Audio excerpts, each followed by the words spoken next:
All right, everyone, welcome, welcome. So I am trying to move into a different state of awareness, and I've been trying to guide you last week with this idea of the presence and being in the now. And I want to break this down in greater details today, because I want you to understand the importance of this. In Tibetan Buddhism, the term Bardo describes a gap or intermediary state that exists between two different states of awareness. And the book, the Bardo Todol, which is the Tibetan, incorrectly translated as the Tibetan Book of the Dead, the real translation, it's the Great Liberation through Hearing. But it was Carl Gustav Jung, in reading the text, thought that it would resemble the Tibetan book, Egyptian Book of the Dead, called it the Tibetan Book of the Dead, and that name stuck. And there was certain concept about the afterlife and the presence and what these Buddhists were trying to describe that he misunderstood because they were translated incorrectly. But having given you all this background, I want to focus today on the different state of Bardo that I'll describe. Again, an intermediary state. That intermediary state is characterized by doubts, fear, confusion, and sometimes a loss of consciousness. Meaning that when you go to the Bardo, sometimes it's like you faint, you pass out, you lose consciousness, and then the consciousness is regained once you begin to move through that intermediary state. Okay? They describe 6 Bardo states. According to the book, the first one that they are describing, it's the Bardo that happened right before death. It's when you know that you're about to die and you can feel life draining from you, and you can feel yourself surrendering and letting go of the 3D. Okay? And what then occur, and there's a presence, a luminosity, a light that shows up at the other side of this.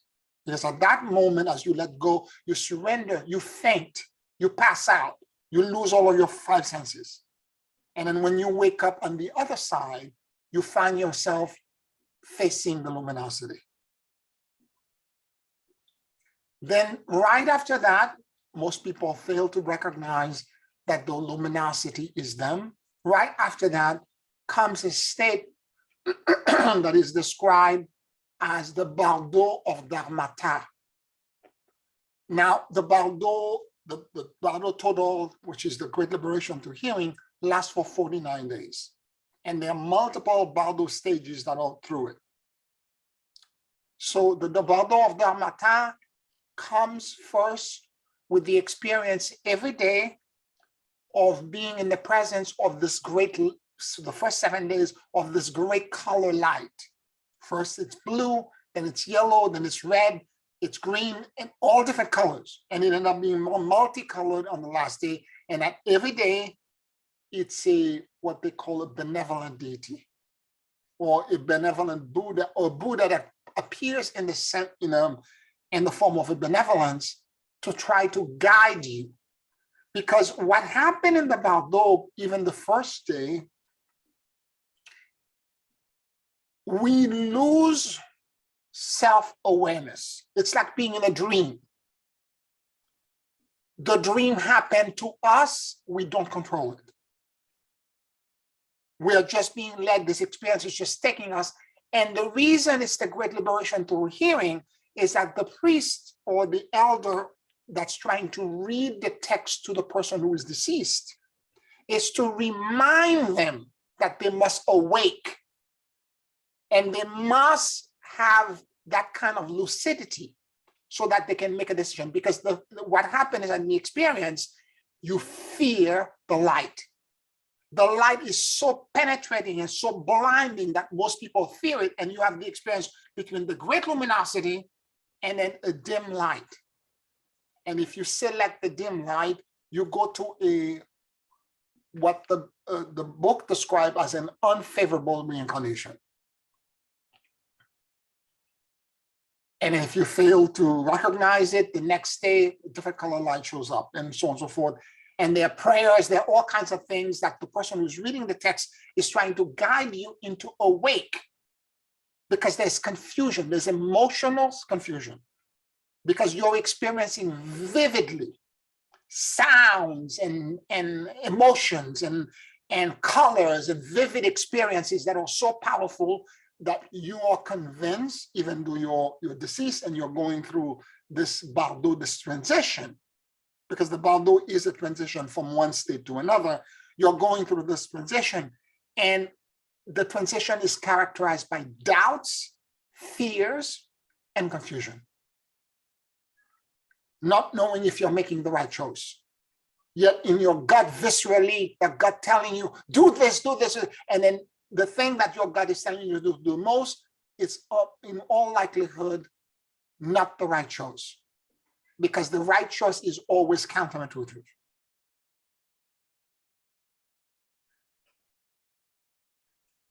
After the 7th day comes a different stage, which is what they call in the book the Rightful Deity experience, where right at that point, they call it the Lord Mara, the Lord of Death.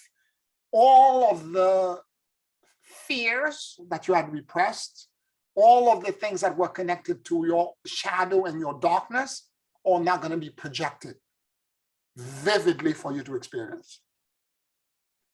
And the first day, it's one demon after another, and the experience is terrifying, etc.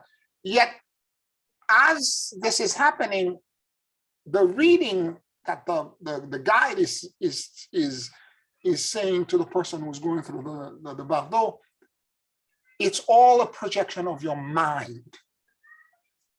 And then there's a prayer to ask for you to remain calm and for you to have safe passage through this bardo. And you're asking for the real thing behind the illusion, because the demons are as big as the sky. The voice all like thunderclap. The scene is a demon eating people, blood, all kind of violent stuff that's terrifying. Yet what they are trying to guide you is to realize that the image and every experience that you're having is nothing more than emptiness. And since you are nothing more than unconscious, listen to the word carefully, unconscious tendencies on emptiness, therefore, the emptiness of the illusion of the demon cannot harm your emptiness. Okay? Remember I said that you pass out? When you pass out, you lose consciousness, and then the experience overtakes you like a dream that you're dreaming where you don't have control over everything, and all kind of scary things are happening, and you just move through it like you're in a puppet in a movie. Okay? But you don't have any control over it. The person reading is trying to give you the control and trying to awake you. And that process of awakening, they call it the natural light.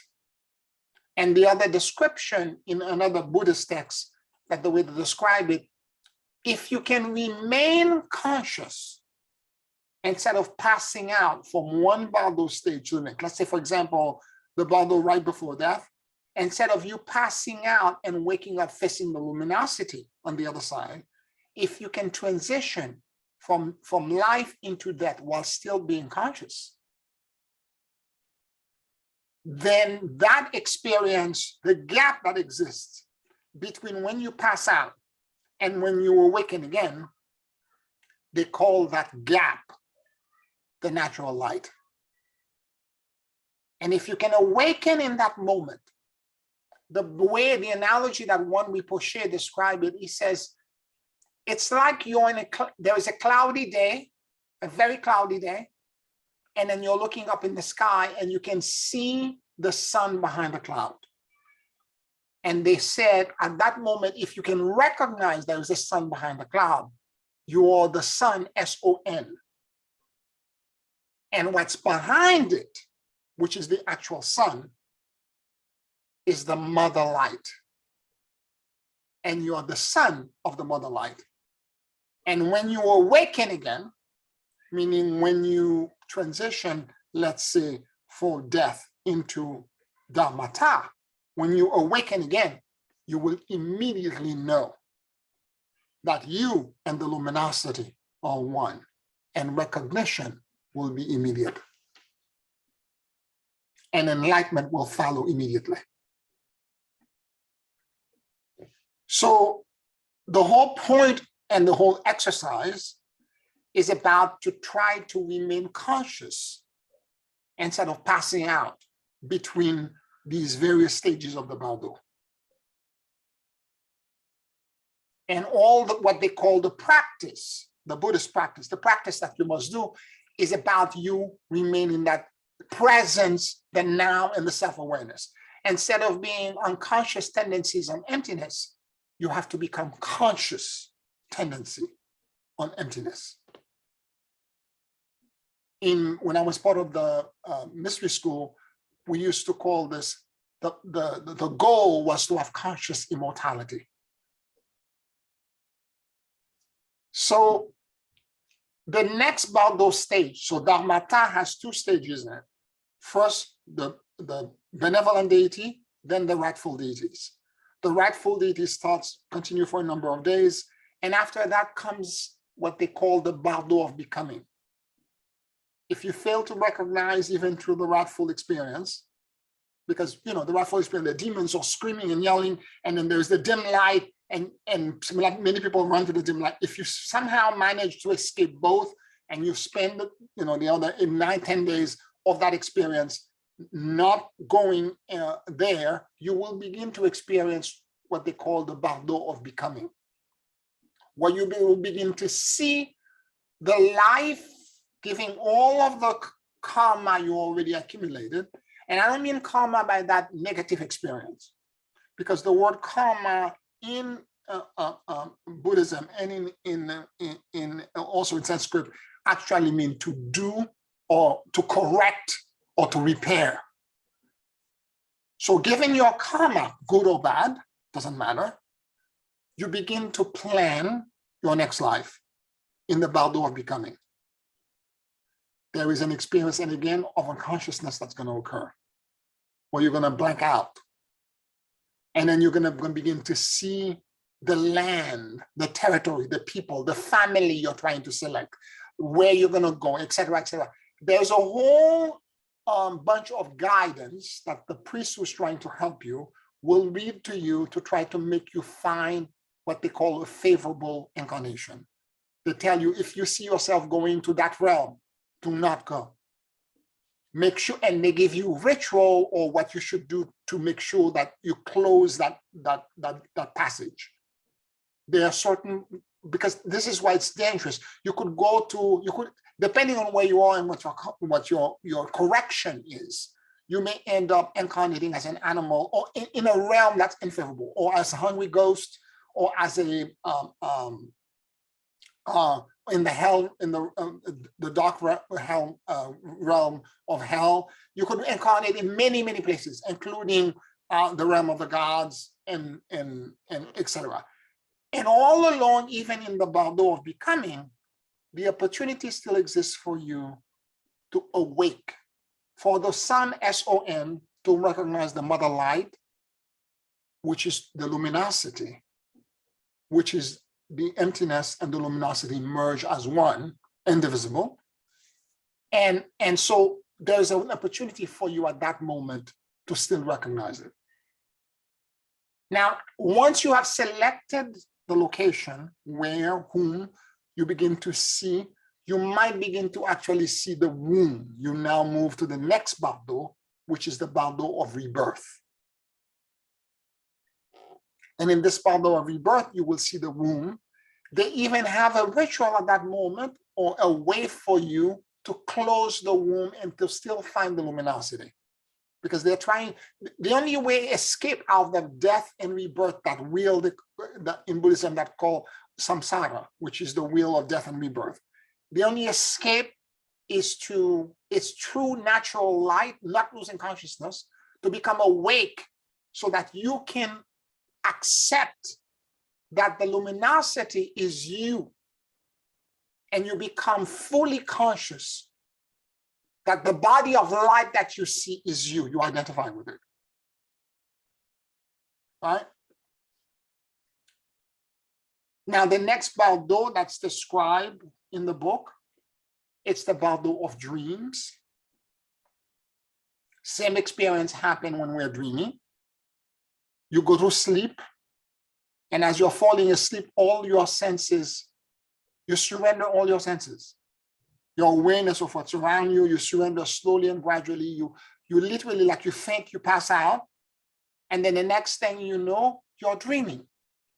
When you're dreaming and you enter a dream, you never know how you got there.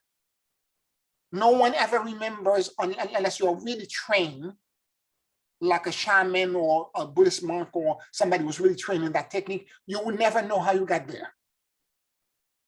The point being, when they're doing the practice of natural light, you have to fall asleep. And as you're going to sleep, you have to create with a lot of internal effort of becoming conscious and being present in the now, simultaneously while surrendering all your senses to fall asleep. And you transition for a period of time. Sometimes it might be 5, 10 minutes, 30 minutes, an hour before the dream begins. And if you can do this, you will experience natural light. Okay? Then the next Bundle that's described, and by the way, the natural light that you experience, if you keep going to it, it will automatically, when your dream begins, give you lucidity in the dream. You don't have to do a lot of effort. Just focus on the first part. The lucidity is secondary. What's more important is to focus in that first stage and to remain conscious as you're transitioning through. Then the next Bundle they describe is what they call the Bundle of Samadhi, which is the Bundle of enlightenment. When you meditate and you go into a higher state of consciousness and you travel and you can do all kinds of things in that state, okay? Sometimes when we're meditating and we're going so deep, sometimes even when I'm guiding your meditation, sometimes at a moment we notice all of a sudden, snap like this, you pass out, you don't know where you are. And a moment later you wake up, you're like, what just happened? You went somewhere. You lost consciousness, you fainted. What should happen is that you should transit as you're moving through it while still being conscious. You have to be in the now, in the present. In other words, at all stages of the Bundle, you have to be present. Okay? Now, since Bundle is a transition between two states of consciousness, one can argue easily that what we are going through right now as a planet, moving from 3D into 5D, it is also a Bundle. Okay? And therefore, I am gonna, and if it is a Bundle, we have to somehow remain conscious or present through the transit that we're moving through. That's the reason why last week I was trying to help you and was asking you to repeat over and over again, am I dreaming or am I awake? When you're walking around during the day or when you're doing other things, and the moment you do this, you begin to say, am I dreaming or am I awake? What it does is that it immediately begin to make you begin to self-evaluate. You become aware, you become conscious, you begin to see the world. You're looking at things in a way where you're self-assessing and you're self-evaluating. What it forces you to do is that it forces you to be in the now, in the present, as opposed to be in the reverie or think about the past, think about, the food you're going to eat in the afternoon, or think about what the future looks like, or the fear that this entire transit that the whole planet is going to, and it's going to last for years, for the next 6 to 7 years. The transit that we're going through is generating so much fear and chaos. And the fear and the chaos are like the benevolent deities, the rightful deities. They're terrifying. They're things that you and I cannot control. There are so many parallels between the rightful deity experience and what the planet is going through as a whole. So it's important for us to understand the parallel and I've been doing this exercise. I've been walking around at multiple times during the day, and I've been asking myself, am I dreaming or am I awake? And I've been noticing my sight is sharper, my hearing, everything around me. I snap into my body and I become very cognizant and very aware of where I am and who I am. Okay, I could be sitting in front of the computer and at a moment notice, I turn around and I look, I go get some tea. I'm like, am I dreaming or am I awake? And all of a sudden, it's like I begin to self-assess and self-evaluate. I begin to be in the now, I begin to be in the presence. This is the kind of, in other words, that practice of natural light doesn't happen just when you're asleep. At all stages in your life, you should be practicing that awareness, because the goal is for you to become conscious tendency on emptiness. Because this is the only way enlightenment can occur. The goal is to have conscious immortality. So for that to happen multiple times, you have to exercise, because, and I have to tell you, having almost 3 weeks now, I've been doing this, and I can tell you this, that there are moments, for example, this past week, where I'm going through this experience and I'm walking around a few blocks and I'm okay, I'm still in the presence, and suddenly, out of nowhere, I drift somewhere. Some other kind of thought or idea begin to go. It's like, it's the best way I can describe it.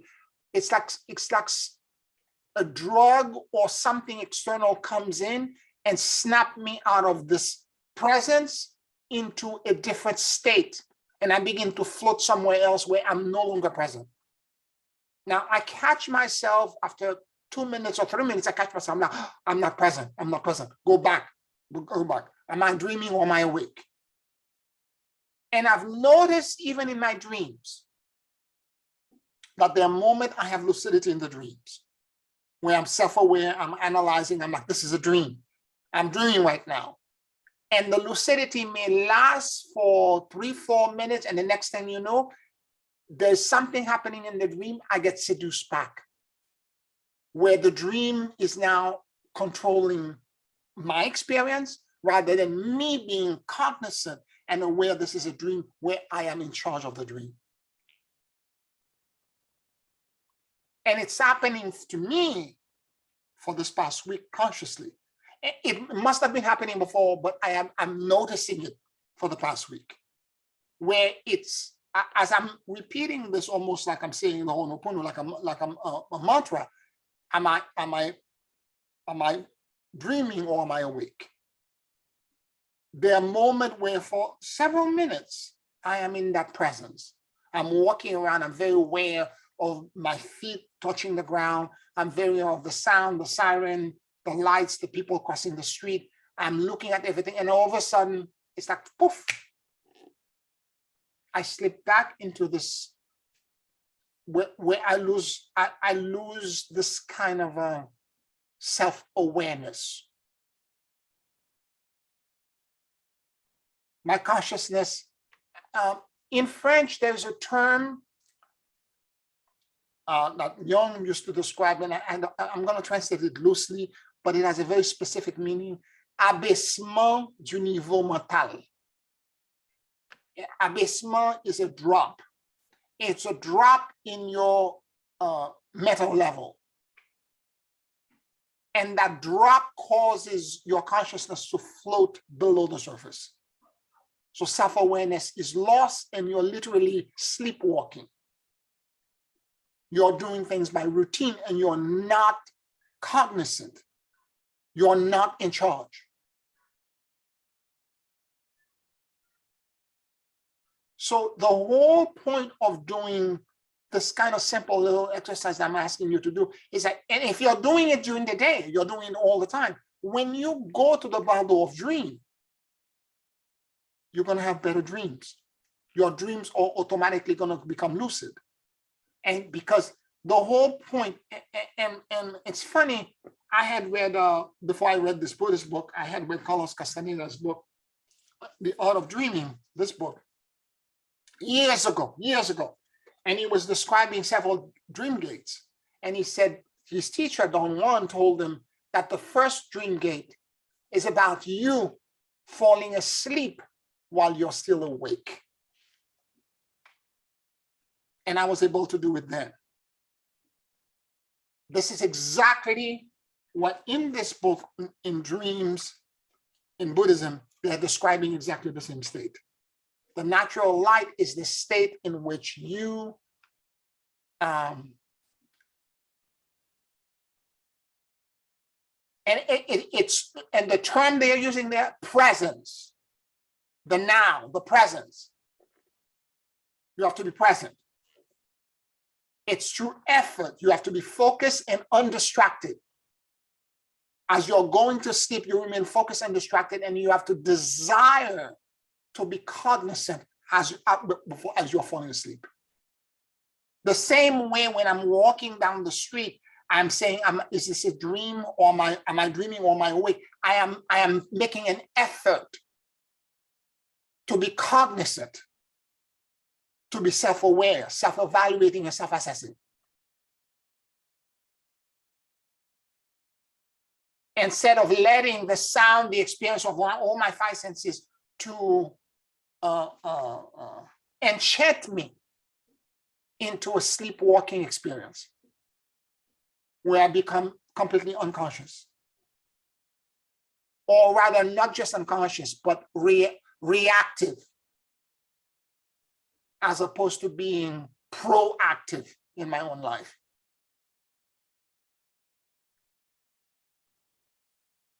It's a subtle thing, but it is essential that we understand how to do this. Because this is the only way, when we become that present in all the stages of the bundle, we can guide not only ourselves, but we can then become a beacon.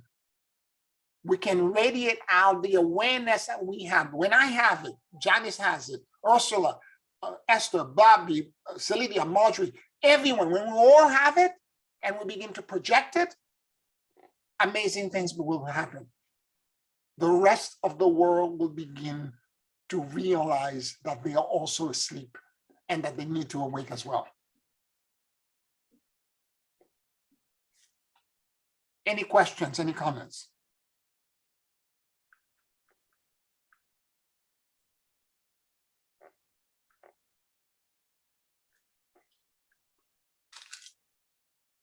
I know what I'm asking sounds complicated, yet it is not complicated. Because if you're doing the simple practice I had asked you to do last week, which is to walk around and several times throughout the day to keep asking, or even if you're working from home, when you're going to the bathroom, when you're doing whatever it is that you're doing, preparing your food, between meetings, am I dreaming or am I awake? And watch how your body, querying yourself in that manner will immediately trigger you into self-assessment and self-evaluation. The moment that happens, you're present in your body because your body is scanning and looking around. Yeah, I have a question. Yes. when I can, right? Like if I'm sitting down and I'm by myself, when I ask that question and I'm observing, is it like, is it good to close your eyes I or don't close my doesn't? eyes. You don't. I Okay. don't close my eyes. You just as you are. Yep. Okay. Okay. I don't close my eyes. If I'm in the subway, I'm looking around. Right. Because if I'm in a dream, I don't close my eyes when I'm in a dream. Right. Yes. Thank you. Because I noticed like if I close my eyes, it's a little different experience. No. You don't close your eyes. You're self-assessing what's around you. Okay. Thank you. Okay. What's the name of the author on the Dream Yoga, Pierre? It's a Rinpoche named Nam Kai Nobu? Yes. Is it Namkai Nobu? Yes. Thank you. Yeah. Pia, I think you partially answered this question, but I'm going to ask it anyway because I wasn't sure.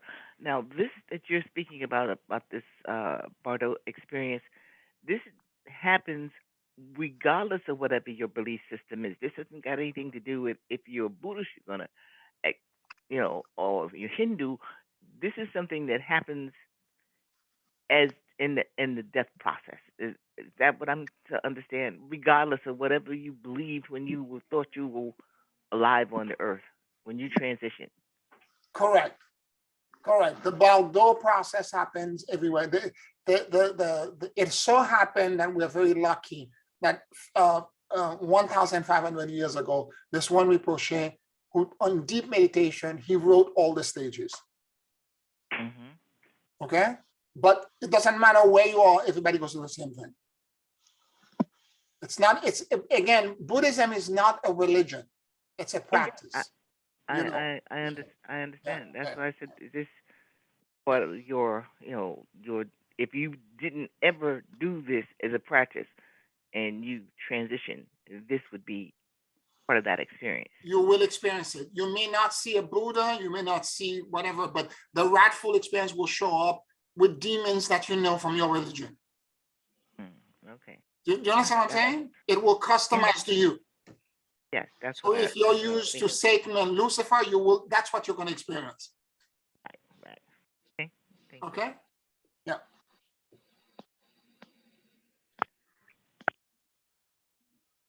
Anybody else? Any question? Any comments? And by the way, when you're experiencing the benevolent deity, if for you the benevolent deity is angels and Mary and the saints, St. Francis and whatever, that's what you're going to experience.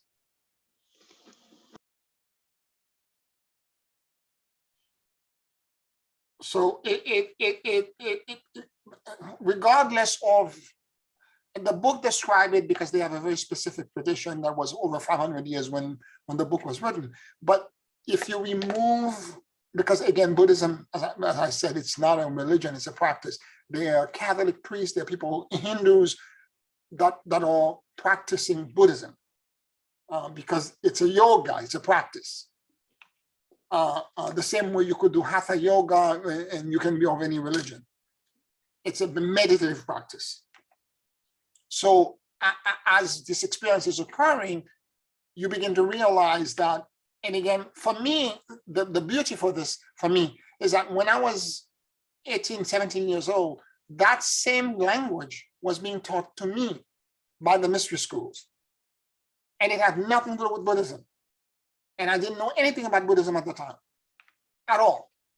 And now that I'm going deeper and deeper into the teaching because the information is needed for the group collective experience we're having, and for me to clarify for me, because the beauty of the Tibetan Book of the Dead is that every step of the Bardo is explained. You have a clear map, and every Bardo state, whether it's the Bardo before death, of the bundle of dharmata, the bundle of rebirth, the bundle of dream, the bundle of meditation. The experience is the same. The stages are the same. So the beauty is that if you study the book and you understand all the stage, you can easily transfer this, particularly now we're having these horrible things, wars, disease, and all that. One can say, I can tell you that the experience we just had with COVID, that's one of the benevolent deities. And what does the book say about these benevolent deities? It is a projection of your mind. It is emptiness. And emptiness cannot harm emptiness. But for you to know this, instead of you being reactive to it, you have to awake. You have to be present. And what I'm trying to guide you to is to, through all the stages, find moments when you can practice natural light, which is to be present. Not only in your dreams, but even when you're awake. Simple little practice. Am I dreaming or am I awake?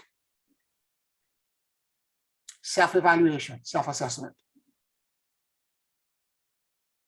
And if you keep repeating it over and over again for 10 minutes, 15 minutes, you're good. You do that 2-3 times a day, it will increase your capacity to be present and to be in the now. And as I said, because I'm doing it so much, this week I noticed that my consciousness can easily be in that presence at one moment. And I made the correlation that it happens to me in dreams too. One moment in the dream, I'm lucid. The dream started, I was not lucid. A moment, something happened, and I'm like, oh. And for me, it's usually a repeat. This is the way I become lucid in my dream very easily. Like the last dream I had is like I needed to go to the bathroom, and I was asking somebody in the dream in this building, where is the bathroom? And they said, go down the corridor, do this. And as I went down the corridor, I'm like, oh, I've been here before. Oh, I'm dreaming.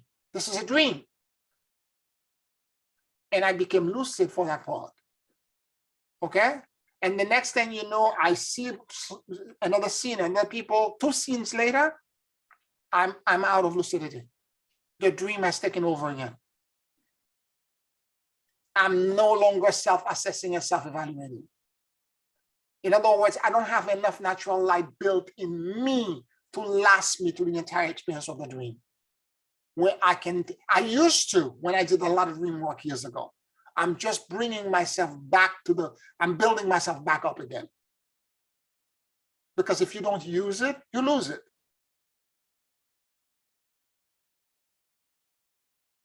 Pierre? Yes. I'm sorry, I'm just verifying this for myself. So, like, when we ask the question, it's like you don't want to just ask once, you want to like repeat it for a moment. Like you said, maybe 5-10 minutes. So you got to repeat the sentence, and at the end of that, you will really know the shift. It doesn't take me 10 minutes to get to the shift. Okay. It doesn't take me 10 minutes. Okay, but you need to repeat it. But I repeat it over and over again. It takes me, like, am I dreaming or am I awake? The moment I say this and I begin, it's like a switch on button. My eyes are getting sharper. I'm beginning to see brighter. I can see the details in the break, the sign. I can begin to see things that were completely, I took for granted before. That were completely background for me before. But you still continue and repeat it. I continue repeating it because I can lose it any moment. That's my point. You can be conscious at one moment and self-assessing and self-evaluating and being present at one moment. And then the next thing you know, another thought fly in, and the next thing you know, you go back to being conscious again. I want to practice the presence for me at least 3 times a day for 15 minutes every day. Okay. Okay, right. That way I can be in a state of awareness and this is a goal I set for myself. So for Right. that to happen, I'm going to repeat it 3 times a day for 15 minutes. I'm going to repeat it silently in my head over and over again as a way to hold me in that space. Got you. Okay. Because I was walking around, and it was a long walk, 20 minutes walk, 25-minute walk. I was on the waterfront, and I'm slowly walking back. And I noticed that after a certain point, after 10 minutes, I drifted back into reverie, into thinking about all kinds of other things and not paying attention to that presence. Mm-hmm. And sometimes also, like, I think it helps to repeat it because we could be drifting or scanning subconsciously too, right? So you might think that you in the present, but you might not be as much as you think you are. Yeah, you will know if you're in the present, because what happened is that you are, what's the best way to describe it? Everything is sharp. You're in your body. You're it's very hard to describe into words. You're completely in the now. You're completely where you are right now. You're not drifting. Okay. The way to describe it, it's the kind of awareness that a child would have when they're running around trying to explore the world. There is a curiosity, a kind of like desire to explore, a desire to be, and you're a sense of discovery about everything that you're doing. We are so caught up with the routines of what we're doing that when you go back into a consciousness where you're routine again, where everything goes in the background, you're no longer present. Where you take this block, the subway, the whatever it is that you're doing as being complete routine and background. I've seen this before. I know every detail about it. Where as a child, everything is new.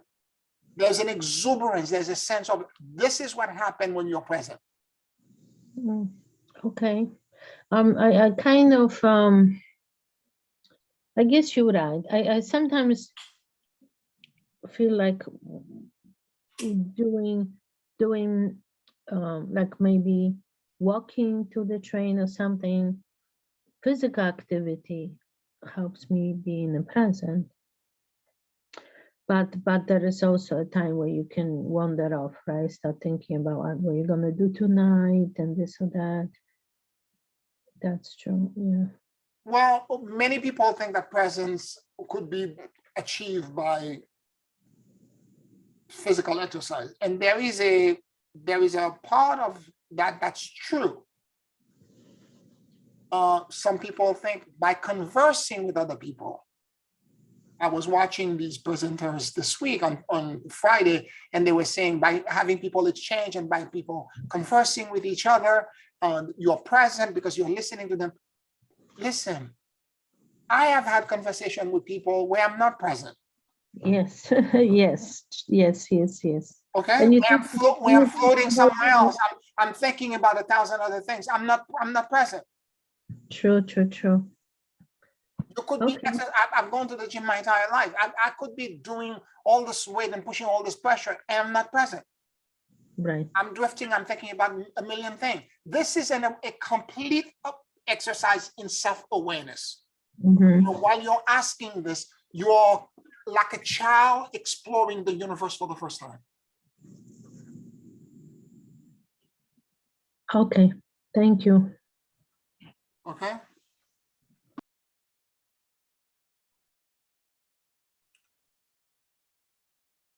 Again, it depends on your definition of what presence is. For some people, having a conversation with somebody might help them be present and be, I thought for me, what I'm describing is something very specific. And I'm trying to describe it by giving you that analogy. The child that's exploring the universe for the first time.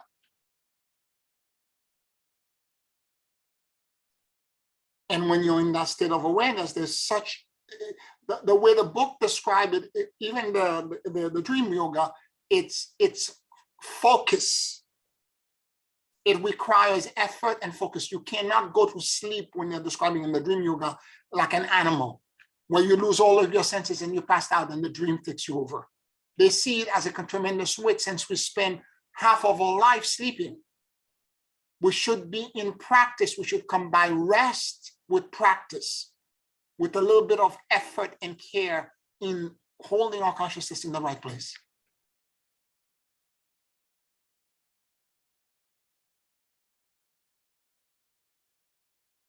And by the way, in the dream yoga, like in all the other Bundle states, the meaning of the dream, what actually happened, is not relevant. It's secondary. What you need to focus on, it's the awareness. That's what the most important part. Instead of interpreting the dream, trying to figure out the linearity and the story, this is why we lose consciousness.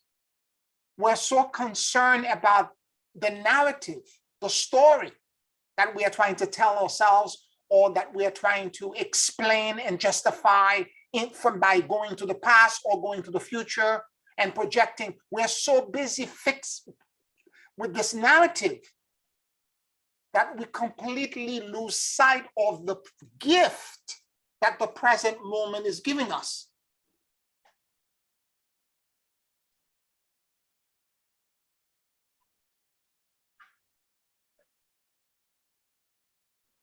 You know, it reminds me, Pierre, because sometimes, occasionally, especially if I didn't get to my good amount of sleep, you walk through your day and you feel like you're sleepwalking.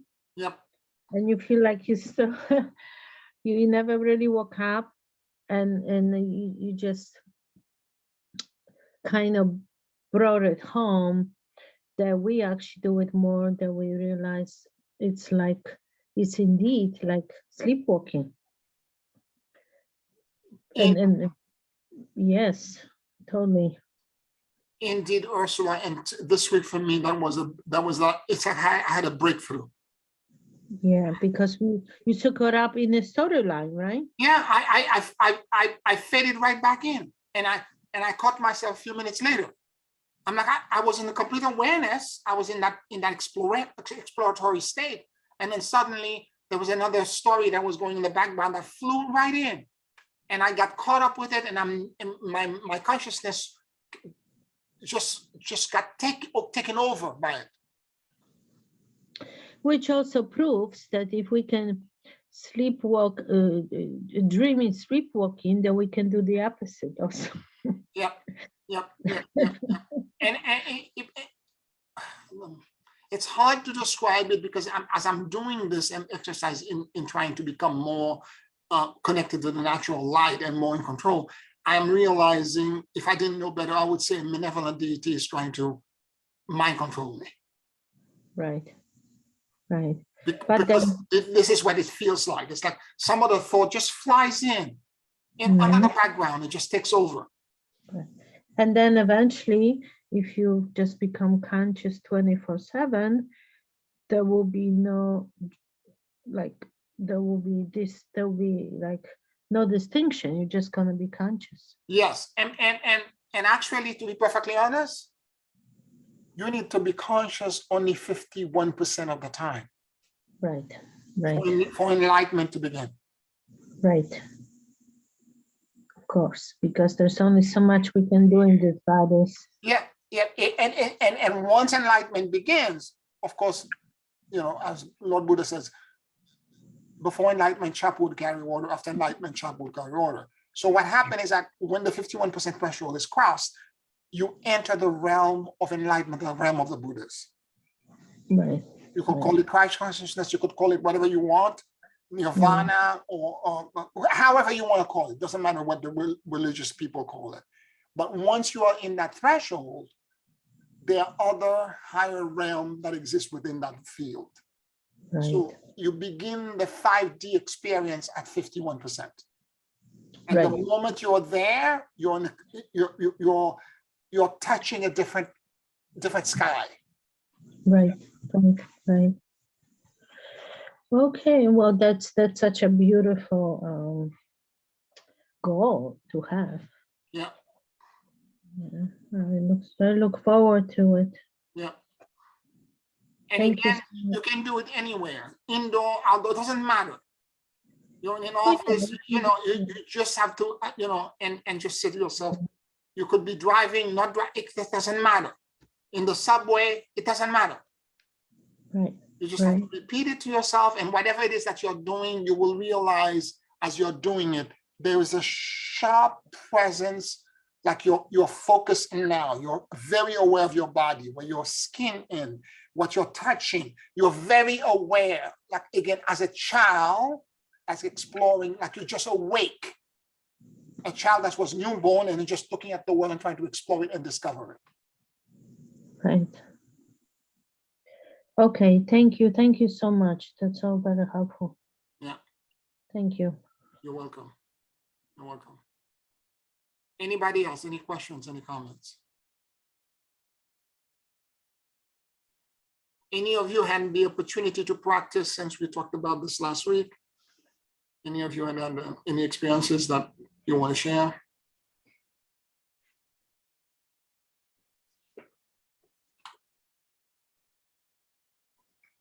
Well, I started practicing, Mhm. but I was kind of closing my eyes and not closing my eyes. I wasn't sure, so I was tried both ways. Mhm. But it's better without closing your eyes because it's a different experience. Right. So that's why I was kind of like not sure. So now when I start again tomorrow, I can do it better. Yes. You know, I definitely feel like the moment you say it, there's like that, I feel the shift. And then because I think we're still scanning and doing all kinds of stuff, but I wasn't like I wasn't doing it so much in like 15 minutes intervals.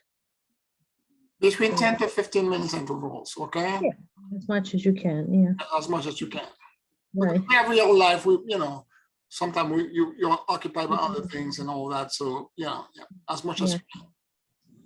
Yeah, so I will do it and start this like this, and I'm sure it will be that much more powerful. And as I said, the moment I start asking that question, there is a real focus and effort.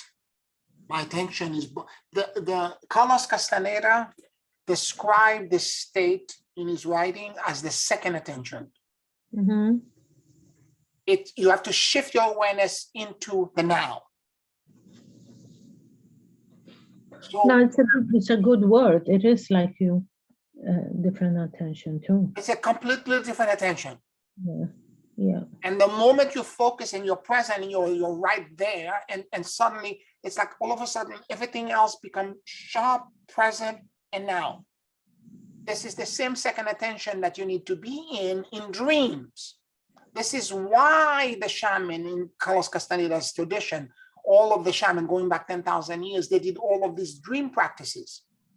Because the rule that operate in the bundle of dream are the same in the bundle of life.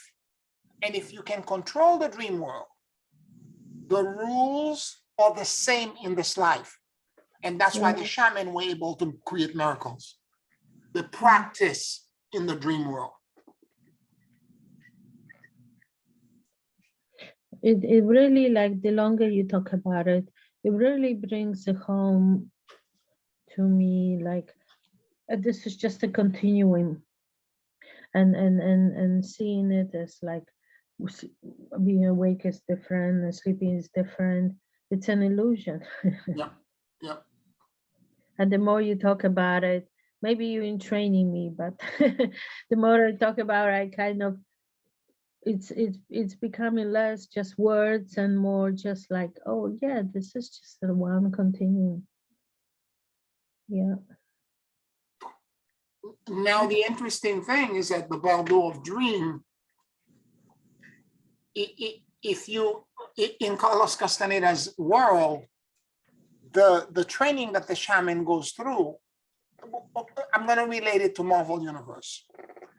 In the Doctor Strange movies, one of the way that the Ancient One, who was Doctor Strange's teacher, taught him how to do magic, he took him into the mirror universe. There's a mirror universe that he took him into. And they practice magic there because whatever damage you do there cannot bleed into the real life. Yet, once you master all of the training in the mirror universe, you can come to this universe, to this physical 3D reality, and you can begin to physically affect it. Right. And the shaman did exactly the same thing with the dream world. You know that new movie is coming out? Yes, yes, I know that. Yeah. Yeah. Thank you. I already got my ticket. Of course you did. There's another great movie that I'm looking forward to seeing. Michelle Yeoh. It's called Everything Happening All at Once. Yeah. It's multiple universes that are colliding through this woman's experiences. And Michelle Yeoh is the this famous martial art. She's in her 60s now. She's 60 years old now, and she I've seen several interviews with her, and it sounds like a phenomenal movie, like 5 different genres of movie. It's a comedy, it's a martial art movie, it's a drama, it's all of these things. It's a family feel-good movie. All of them clash into one. Do you know when it's coming out? It's already out. Oh, is it? Oh, okay. Yeah. And I'm looking forward to going seeing that as well, because I'm seeing the previews and several interviews, and it sounds like something that's going to be right up my alley. Multiple universes coming together, and her trying to, her and her family trying to connect with each other. Oh, right. Because the theme of the movie is about the family trying to connect in all these universes. And then she brings the information for the various selves, because in each universe, herself has different skill set, and she's able to access them. That's kind of like the merger. It's the merger, it's the monad. It's a brilliant movie. Oh, cool. Yeah. I will see if I can catch it. And you know, the other one is coming out May 7th, I think, or May 4th. But they just started selling tickets. You mean the Doctor Strange? Yes, the Universe of Madness, yes. Yeah. But you know how it is nowadays. If you want to see IMAX or 3D, it's gone in a week. So Yes, you need to catch it. Yes. Anyway, so I wanted to bring this to your attention because, again, talking about multiple universes, one of the things, and this is why I'm looking to see that movie with Michelle Yeoh. She was one of the actresses from Crouching Tiger, Hidden Dragon. She was the older woman who fought this young girl who stole the sword of destiny. She's she's been in martial arts she's beautiful, stunning, and also a phenomenal actress, aside from a great martial artist. And there's a lot of fighting, kung fu stuff that's happening in the movie as well, and a lot of ridiculous things, So the part that I adored that the movie is portraying, that again relate to what we're talking about, is that she's able to travel from one universe to another, accessing information and bringing it to her present. And is it not what we're talking about right now? To access that kind of information, because that presence, that natural light allows you to control. It allows you, instead of you being taken over and you being reactive, like the dream happened to you, and when you wake up, I had a bad dream and this happened, that happened, but not once in the dream were you awake and saying, I don't like what's happening here, I'm going to change this. I'm not comfortable with this. I'm gonna stop this. If you're in natural light and you have enough presence in the dream, you can actually do this. And when you're able to do it in the dream, you can do it in 3D. And you can create miracles for yourself, for your family, for everyone around you. Now, if enough of us exist in that presence 51% of the time, we will create a column of light that the planet has not seen in a very long time. And we will be able to guide them into a different state of awareness. That's the goal, for the 144,000 to be in that state of presence and natural light. Every spiritual teacher from all tradition have been talking about this thing about presence and the now. You have to be in the now. And from whether you're Hindu, whether you're Christian, whether it doesn't matter. They're all talking about being embodied right now, fully embodied. Stop worrying about tomorrow or about yesterday. Be in the now.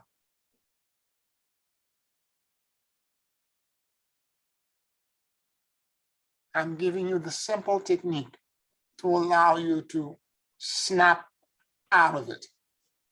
Snap out of the illusion.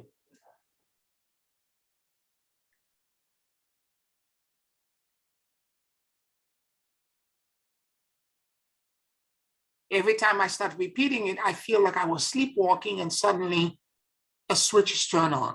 And for 10 minutes, I am like Neo. I awake from the matrix.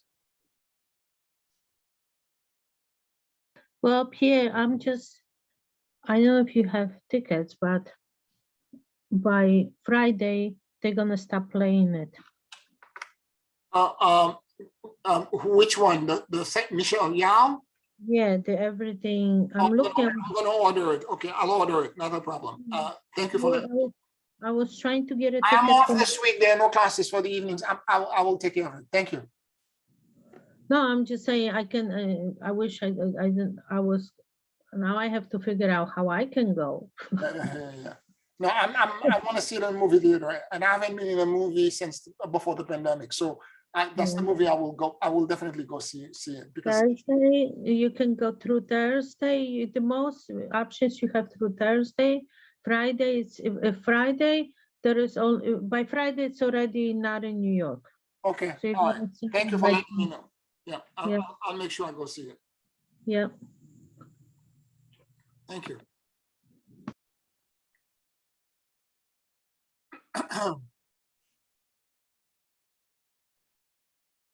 Any other questions, any other comments that you may have?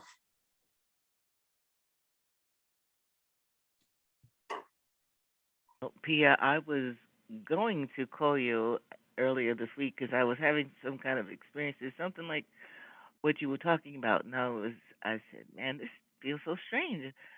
This when you mentioned about the article, I said, oh, he did get it. But what happened? I was sitting.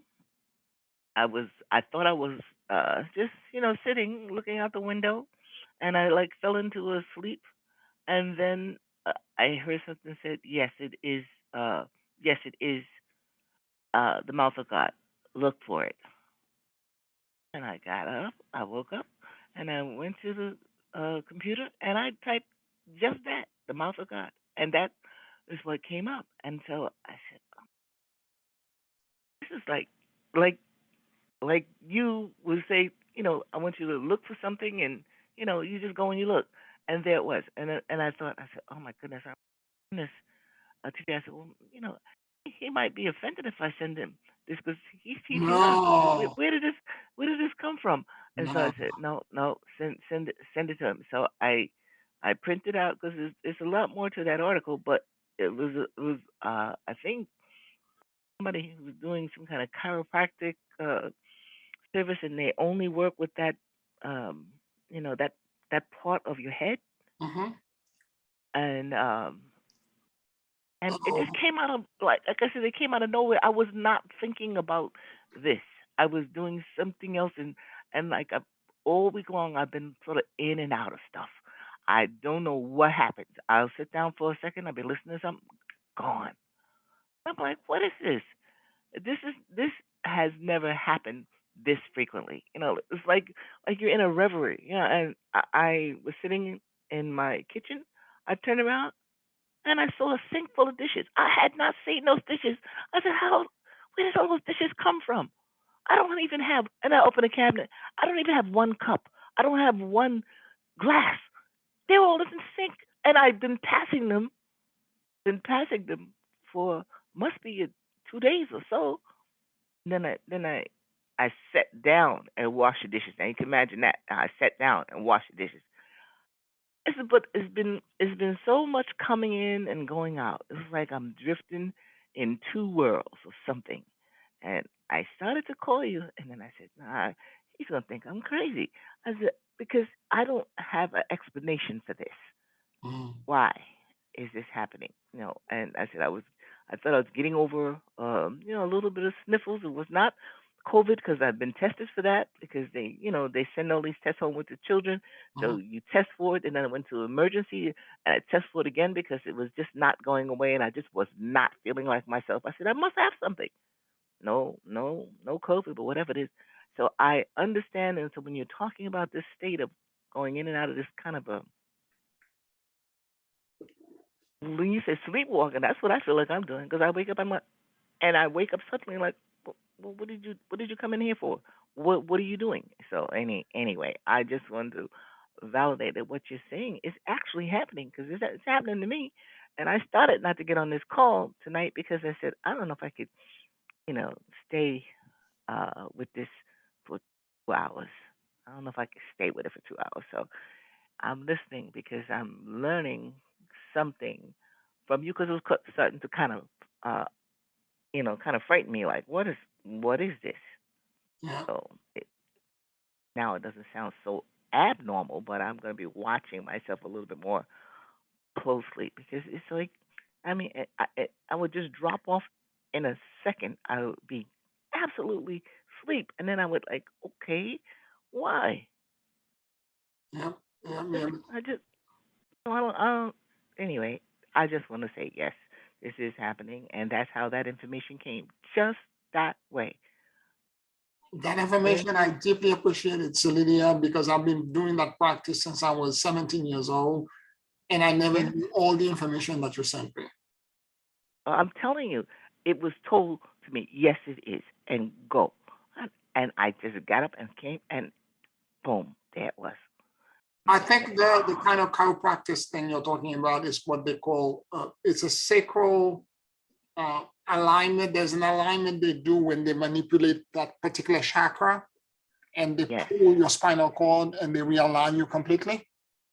yes, And it creates flow and the blockages that I think I know what you're talking about. I will do some more yes. research because Yeah, it was I'll send you the invaluable. rest of the article. I just didn't. I was trying not to, offend you, but there's a whole. No, Look, I'm not take a fan. take the man's No, name and put his name in, and it'll come up, and you'll see what yeah, he does that as a practice, a spiritual healing practice, and that's all that he does, and it increases the spiritual energies coming into your body. totally, totally. Because the prana, a lot of the I knew this. I knew that the prana increases. This is the reason I learned it from the mystery school, but no one explained it to me. They just said, do Hmm. this. Do you understand? Yes, And I'm a telling. lot of time, and I have to tell you, a lot of the technique on this workshop that I'm planning to teach coming on in the 18th, a lot of the stuff that I'm going to teach you, I learned them by the School of Hard Knock. They gave me all of these all this information, all of these very powerful things, and they said, brother, the answer is within. Go and practice this. Yes, And I went and I I'm. practiced it, and I made a lot of mistake. But in the process, I learned a hell of a lot. And I remember going back to the temple and asking people for information to try to explain this to me. They were like, "We don't know, brother. You have to go with him." Mm, okay, well, thank you, and I'm just thanking Spirit for prompting prompting me, and it so clear, so fast. And so, Lydia, the experience you're talking about, stepping in and out, if may I suggest that you add to this the simple little "Am I dreaming or am I waking" thing? And if you do Yes. that for several times a day, it will shift your awareness, because at that moment you do this, for me, it's like a switch turn on, and the kind of like sharp focus and that a child would have when they are ready to do something and they're exploring and seeing an ant or a grass or an insect or butterfly for the first time. That's the kind of awareness that it brings to me. And the moment that I'm in that state, I am in my body. I'm fully embodied. But the next thing you know, it's like I feel like something sideswiped me and I go somewhere else. And then 15 minutes later, I'm like, well, what just happened? How did I end up there? So I know exactly what you're saying. I said I was gonna call you. I said, "Am I dying? I mean, what's happening? what's happening here?" But thank you so much. I appreciate that, and I will continue to just listen. Yeah. I receive what you say. Thank you. And I receive what you said. Thank you. You're welcome. You're welcome. Yeah. Any other comments or questions that you may have?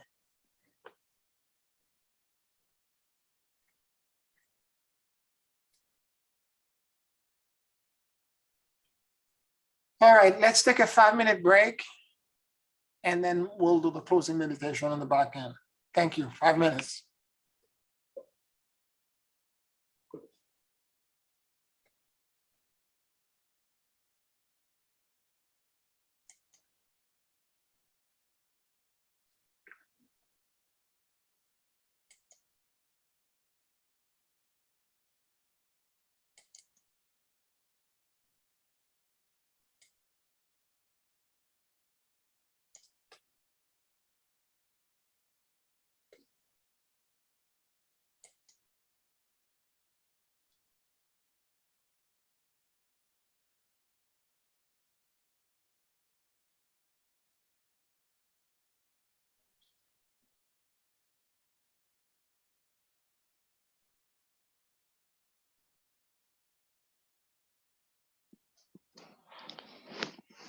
Pierre, was Lydia talking about the article about the mouth of God? Yes. Okay, yeah, I got it too. And I thought it was fascinating.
Take a very deep and slow breath.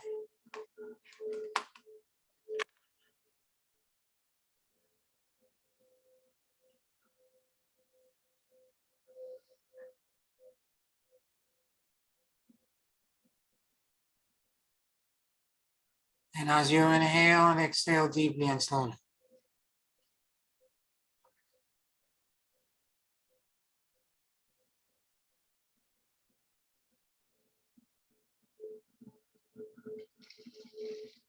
allow the universal life force that permeates everything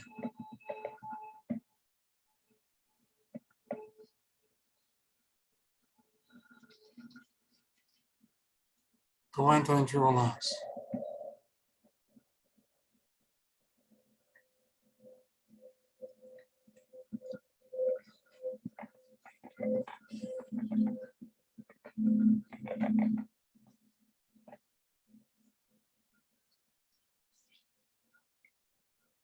Keep breathing deeply and slowly.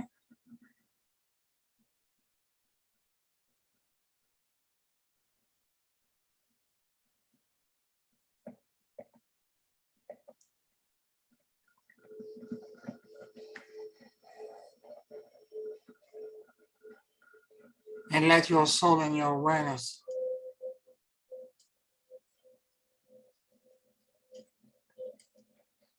drop in the middle of your chest.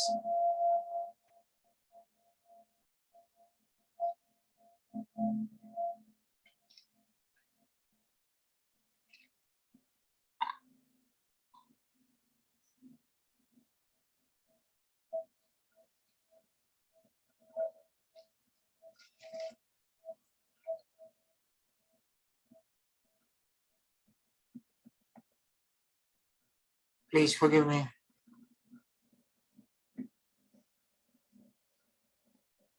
I love you. And I let go.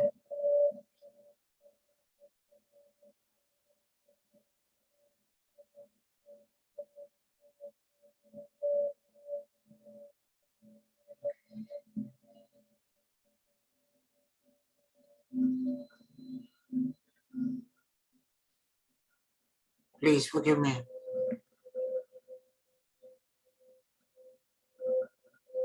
I love you. And I let go.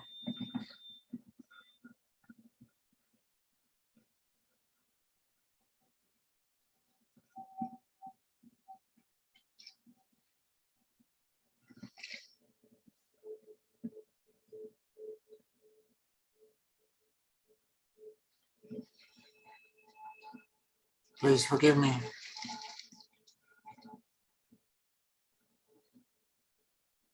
I love you. And I let go.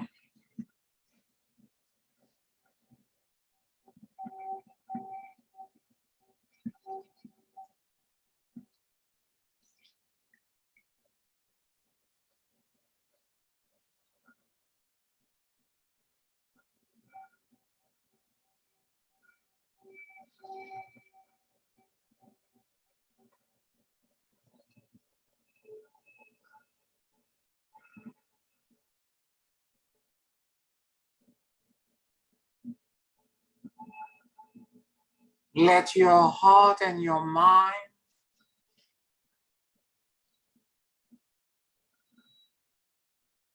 sync with each other.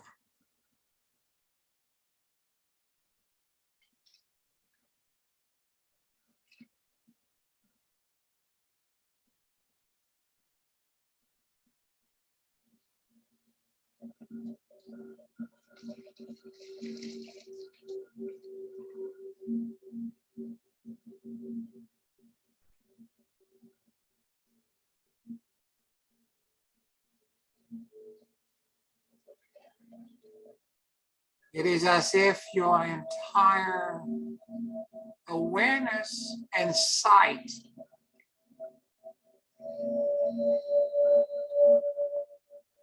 came from your upper chest.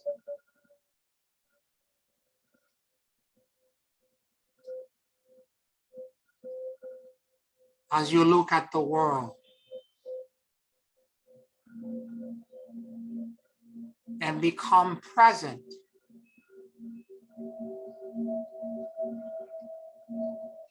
from that location in your body.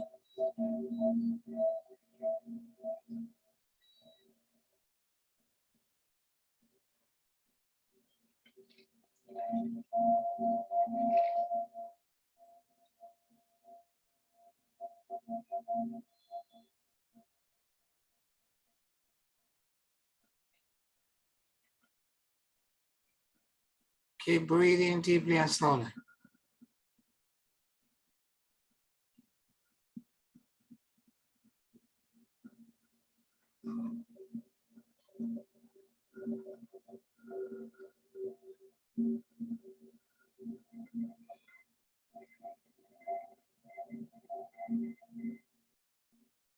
And notice what you noticed.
Keep breathing deeply and slowly.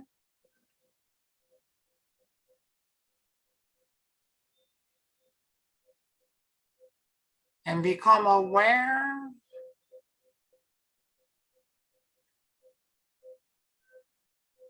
of any sensations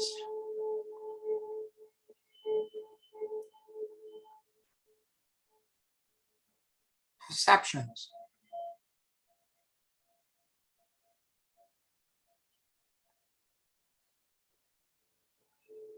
and knowing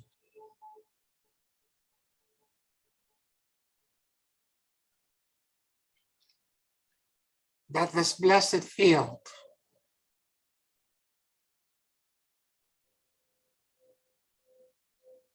is trying to share with you.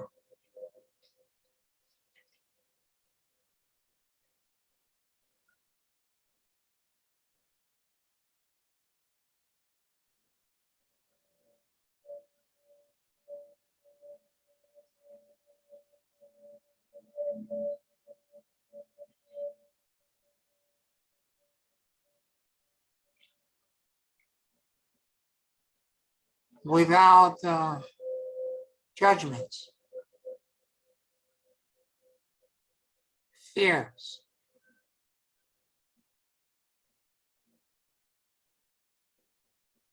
or qualifier.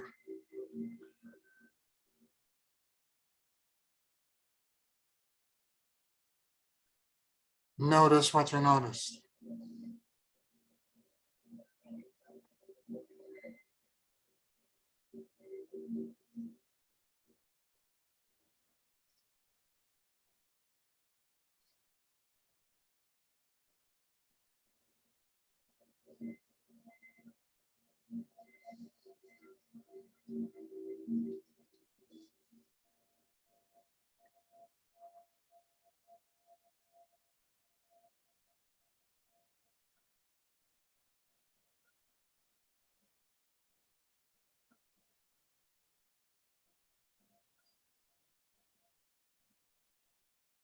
Please forgive me.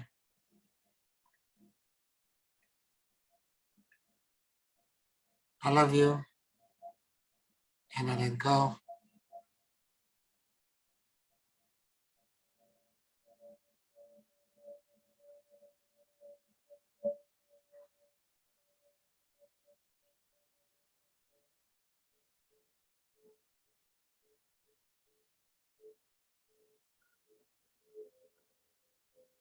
I release all attachments,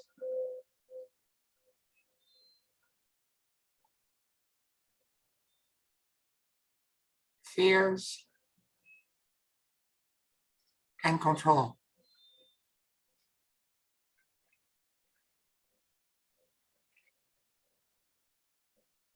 And I surrender into the great emptiness.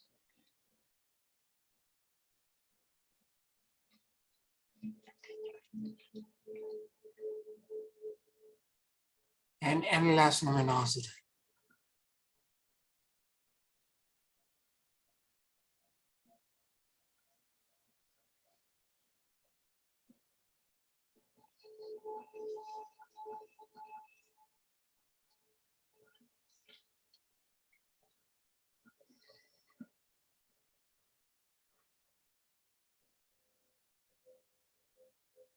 I release all attachments, fears, and control.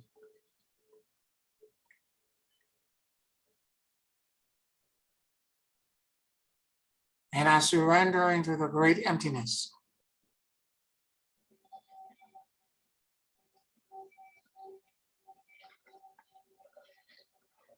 And endless luminosity.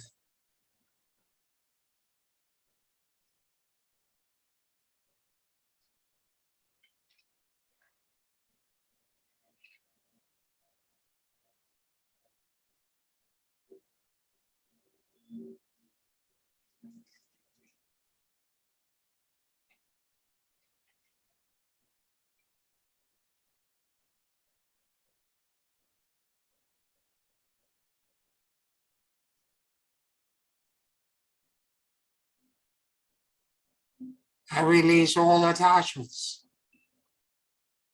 fears, and control.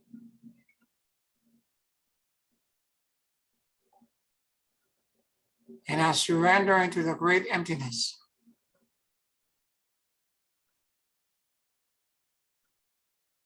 And endless luminosity.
Whatever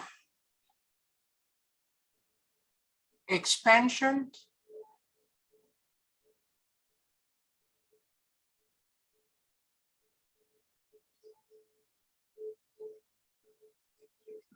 insights,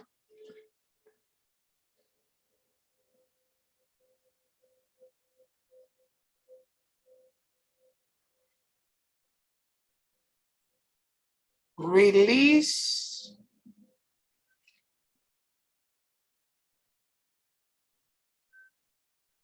and repairs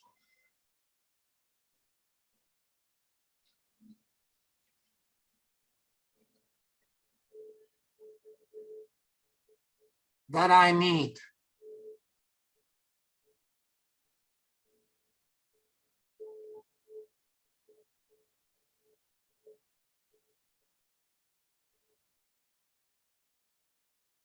Let this blessed field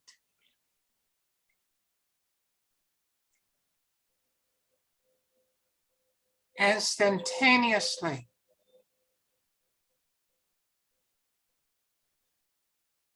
bring to me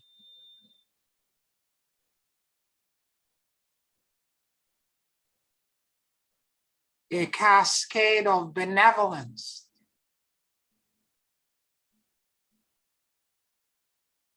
kindness, and divine love.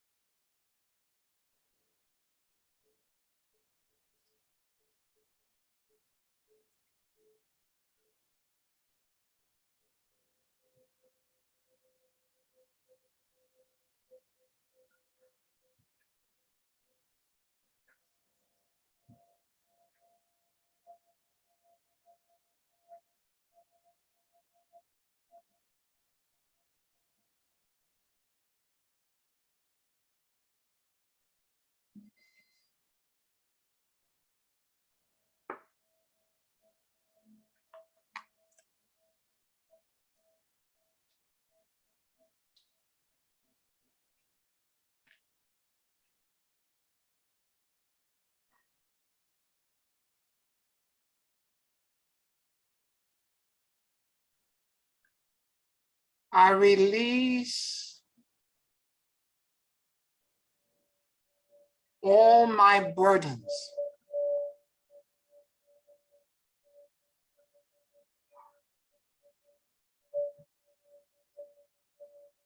my fears,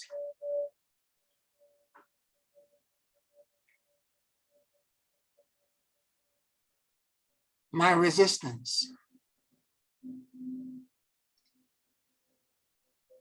and my desire to control outcome.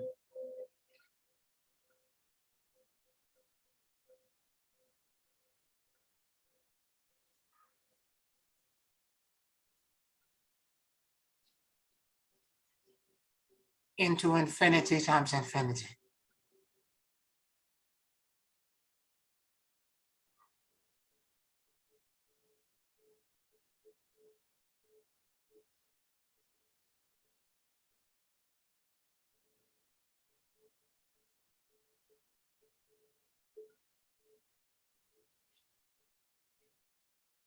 Bless all the weak, the vulnerable, the exposed, the victimized,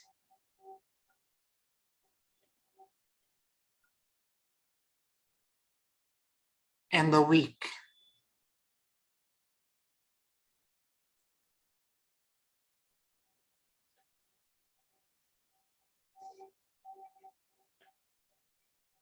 May infinity times infinity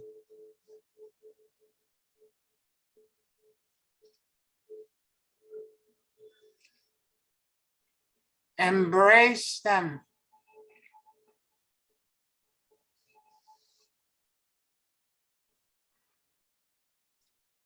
with empowerment,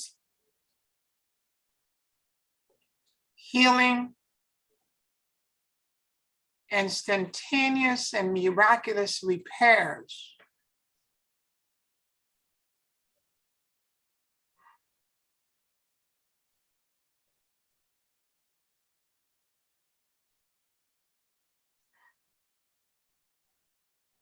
That all disruption, chaos,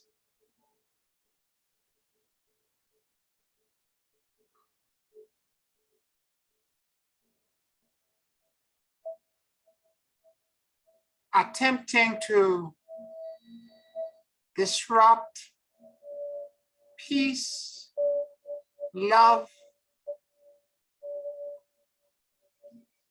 and clarity vanish.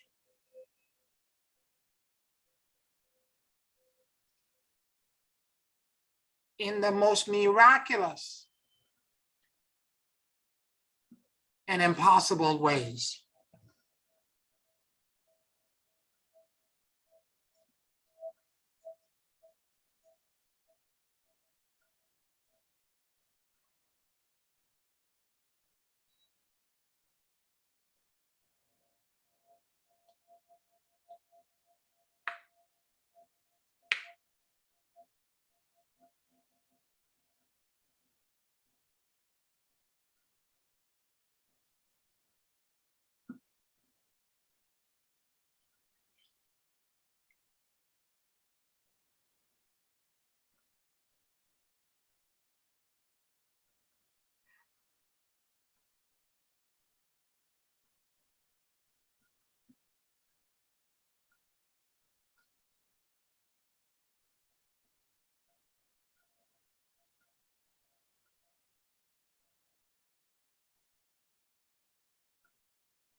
May humanity be freed of burdens.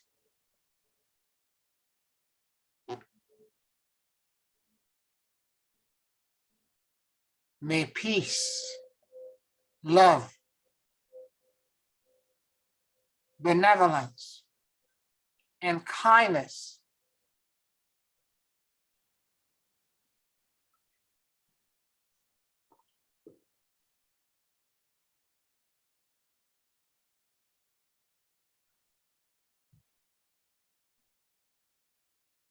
radiate from the heart of God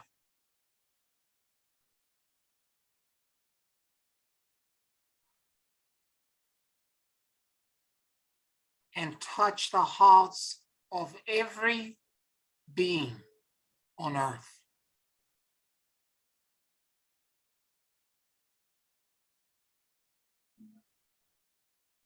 Let for a moment, for an hour or a day,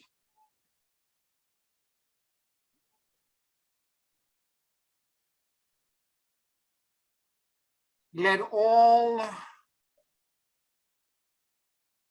who are in fears, who are battling, who are attacking,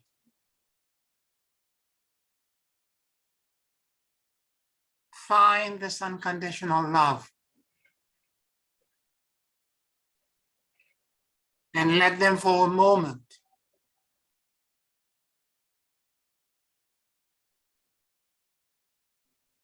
be free.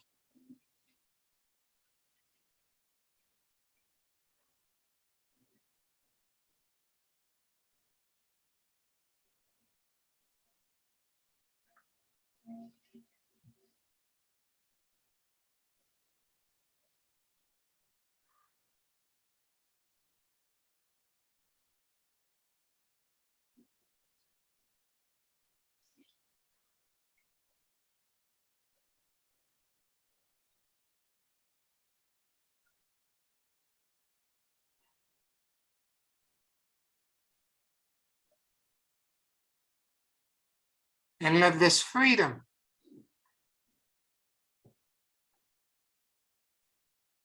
align humanity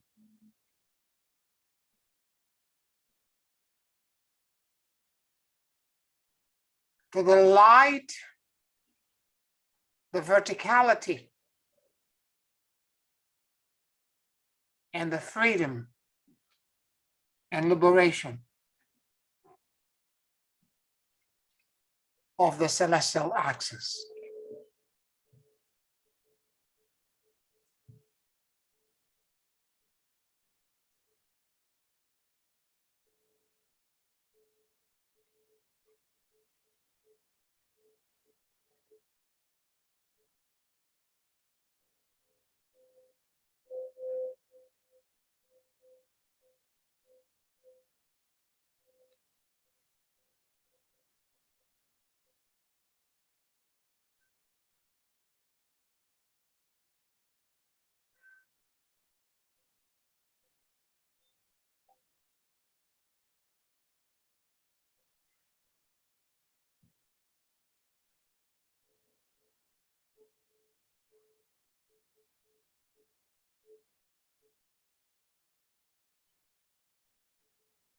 Thank you for the blessings.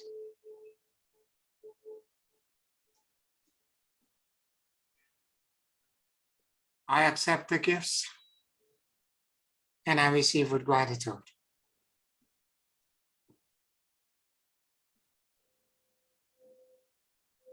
Thank you for the blessings.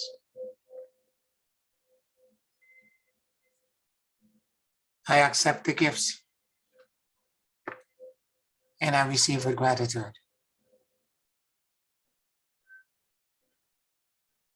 Thank you for the blessings. I accept the gifts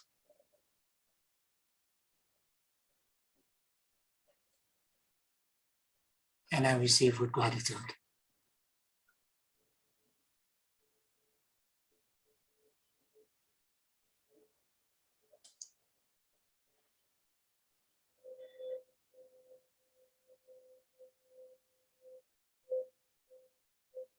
Take a very deep and slow breath.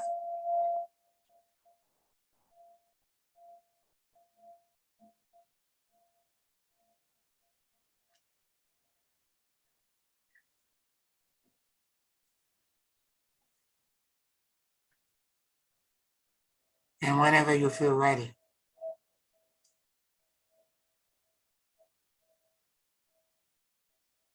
you can open your eyes.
Thank you. Thank you, Pierre.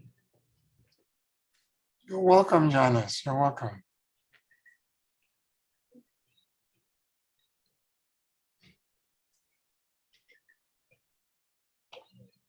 How is everyone else? Thank you, Pierre. Great. Thank you so much. You're welcome. Very, very good, thank you. Beautiful, beautiful. Anyway, keep the practice. Again, natural light, presence. Let's do this. This is No the class tomorrow, right, Pierre? no class tomorrow. No, Okay, sorry, interrupted no problem. No class. Yeah. All right. you. All right. Thank you, everyone. Good night, Thank you, everyone. And if you're listening to me on YouTube or on Patreon, I want to thank you for your support. Like this video, click, share, and subscribe. I deeply appreciate your participation and listening to me. May you all be blessed, and I'll talk to you next week. Thank you. Night. Good night, everyone. Good night. Bye. Yeah.